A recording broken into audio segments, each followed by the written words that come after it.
मागणी आहे की महिलाच्या ह्याच्यामध्ये ज्या मुलींवर अत्याचार झाला, ज्या महिलांवर अत्याचार होतो, हे फार चुकीचं आहे. आमचं म्हणणं आहे की तो कुठलाही समाज असो, हिंदू असो, मुस्लिम असो, काही असो, यांच्यावर कायद्यान्वये कडक कारवाई करावी आणि ह्याच्यामध्ये शेवटची जी शिक्षा आहे 20 वर्षाची आणि शेवटी मृत्यूदंड हे त्यांना द्यायला पाहिजे. आमचं दुसरं असं म्हणणं होतं की आजच्या तारखेला झपाट्याने कल्याण डोंबिवली शहरामध्ये लोकसंख्या वाढत आहे. 4 विधानसभा आहेत आमच्याकडे. त्याप्रमाणे जर बघितलं तर इथं नवीन पोलीस स्टेशन कल्याण पूर्वेत तयार करायला पाहिजे, ही आमची मागणी होती. पोलीस चौक्या वाढवायला पाहिजेत.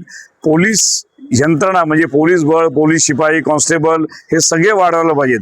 हे आमच्या सगळ्यांची त्या महाविकास आघाडीतर्फे जे विरोधी पक्ष हे सगळे डिमांड होती.